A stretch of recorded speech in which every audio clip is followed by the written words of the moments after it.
অত্যন্ত একটি গুরুত্বপূর্ণ টপিকস নিয়ে আজকে আপনাদের সাথে ডিসকাশন করবো, তা হচ্ছে স্ট্রোক। স্ট্রোক আমরা সবাই অবগত এবং সবাই আমরা জানি, যাহা একটি মরণব্যাধি রোগ হয়ে থাকে, যা হঠাৎ করে শরীরের এক পাশ অবশ হয়ে যাওয়া থেকে শুরু করে তার কথা বন্ধ হয়ে যাওয়া, জ্ঞান হারিয়ে যাওয়া, নড়াচড়া এবং চলাচলে অক্ষম হয়ে পড়ে যায়। Earlier it was immediate after heart attack and cancer, but now stroke become number one killer in Bangladesh. আমরা জানেন যে স্ট্রোকের প্রাথমিক 4টা লক্ষণ হয়ে থাকে। স্ট্রোকের কি আমরা বলি ফার্স্ট সিমটম। আপনি যদি দেখেন তার ফার্স্ট, এফ ফর ফেস, যদি দেখেন কোন রোগীর হঠাৎ করে ফেস ডেভিয়েশন বা মুখ বাঁকা হয়ে গেছে। এ ফর আর্ম উইকনেস, তার হাত পড়ে যাচ্ছে, তার হাতের শক্তি নাই। এস ফর স্পিচ, তার কথা জড়িয়ে আসতেছে।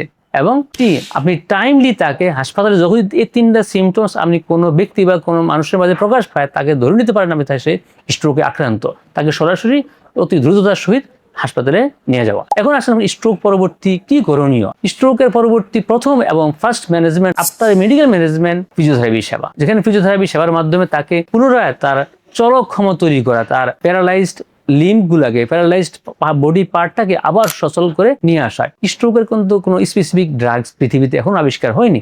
একমাত্র চিকিৎসা পুনর্বাসন সেবা বা ফিজিওথেরাপি। ফিজিওথেরাপি দিয়ে একজন দক্ষ কোয়ালিফাইড ফিজিওথেরাপিস্ট অ্যাসেসমেন্ট করে তার দেখেন তার কি কি প্রবলেম হয়েছে, কোন কোন নার্ভ তার ইনজুর হয়েছে, ওই নার্ভগুলোকে বেসিস ধরে উনি তার ফাংশনের কি কি প্রবলেম ইভ্যালুয়েশনের মাধ্যমে উনি সেবা দিয়ে থাকেন। এখন আরেকটা প্রশ্ন আসে যে আমরা কখন ফিজিওথেরাপি সেবা শুরু করবো? স্ট্রোকের কয়দিন পরে? স্ট্রোক করার পরের দিন থেকে আমি বলবো ফিজিওথেরাপি দেওয়া খুবই জরুরি।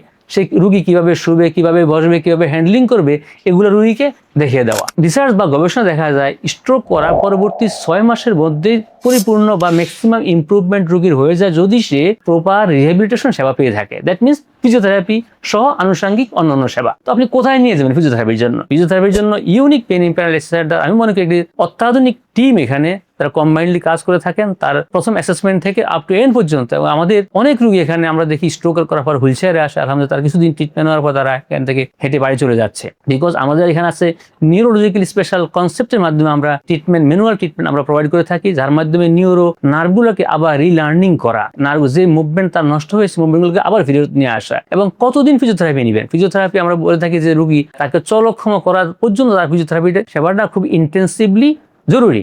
আর পরবর্তী সে ফলো আপে ট্রিটমেন্ট তার সেবা নিতে পারেন। সর্বশেষ আমার রিকোয়েস্ট বা আমার আহ্বান, যারা স্ট্রোকে আক্রান্ত আছেন, যাদের বয়স্ক বাবা মা ভাই বোন স্ট্রোকে আক্রান্ত আছে, বিভিন্ন হাসপাতালে বিভিন্ন বা বাসায় রেখে দিয়েছেন, আপনারা দেরি না করে আপনি একজন প্রপার একজন দক্ষ কোয়ালিফাইড ফিজিওথেরাপিস্টে শরণাপন্ন হন এবং তাদেরকে ফিজিওথেরাপি সেবা দেন। আপনার তার দৈনন্দিন কাজকর্ম আবার ফেরত নিয়ে আসবে। অনেকে মনে করে হাসপাতাল থেকে তারা বাসায় নিয়ে যান, বাসায় গিয়ে আপনারা গিয়ে এক্সারসাইজ করবে বা বাসায় গিয়ে ব্যায়াম করে। আসলে কনসেপ্টটা তা নয়। আপনাকে একজন দক্ষ ফিজিওথেরাপিস্টের তত্ত্বাবধানে এক্সারসাইজ করতে হবে, কারণ উনি জানেন আপনার কোন নার্ভটাকে সচল করতে হবে, কোন নার্ভটা অ্যাক্টিভেট করলে আপনি আপনার মুভমেন্ট ফেরত পাবেন।